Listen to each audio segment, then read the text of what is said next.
I think we're gonna crack 6, maybe 7. Look at that. No shell to be seen. Expert Eggman. I was hoping that she would fall asleep while we were walking, but it didn't happen. But that's okay. Also, because that means I get to go lay down with her, which is wonderful. I could really use a little laying down time. Even though I got that 3-hour nap yesterday, now my body's like, that felt really good. Let's do that every single day. But my body doesn't realize, oh wait, Amber, you have a house full of children and a husband that needs you. So yeah, but uh-oh.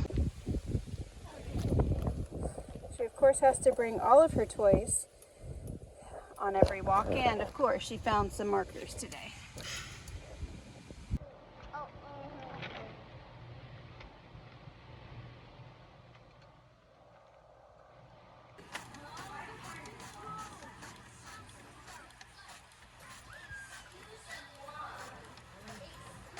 Tonight we are trying a new recipe because I'm tired of cooking the same thing over and over and over again. I'm stuck in a rut and I don't know what to cook, so Grandma's hamburger casserole it is. And I figure any recipe with the name Grandma in it is good to go. Grandmas know what they're doing in the kitchen, so this recipe should be great. But we'll see. We'll see. In 2025, come and see my mistakes, living life so free. Dishes, laundry, cooking too, homeschooling with a lot to do. Every day a brand new vibe. Join the fun, watch her thrive. From sunrise to the moonshine, it's 5 in 2025.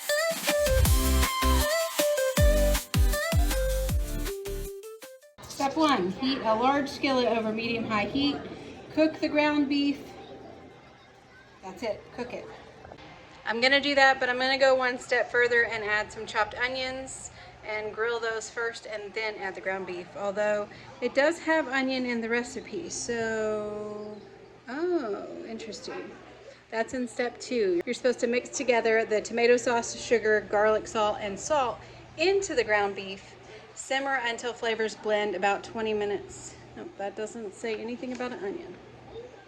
So they don't cook the onion before. Maybe that's better, I guess, if you like crunchiness of an onion. But I think that my children would prefer the onions to be softer. So I'm gonna go ahead and saute the onion first. I know a lot of mamas will feel me on that. Some of our children don't like crunchy onions. This, my friends, is what we call cinematography magic. Prepare to be amazed. Wow, I know, that was so amazing. Thank you. Hold your applause. Thank you.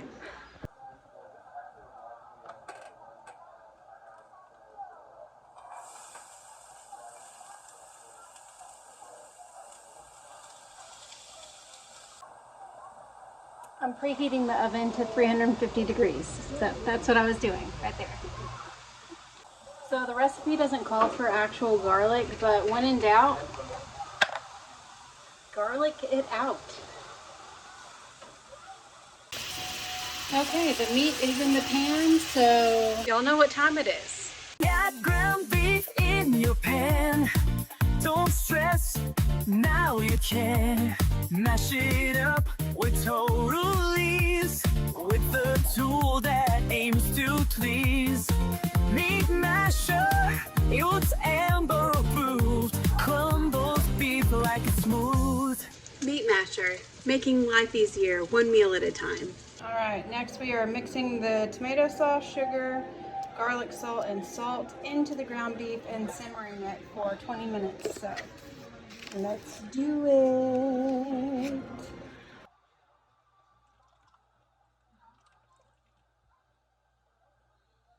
The recipe doesn't call for this, but don't judge me. I just have to add a little bit, okay? And I'm not gonna try to pronounce it this time. That is gonna simmer for 20 minutes. While that is simmering, we are going to cook these for 7 minutes, just so that they are cooked through but firm to bite.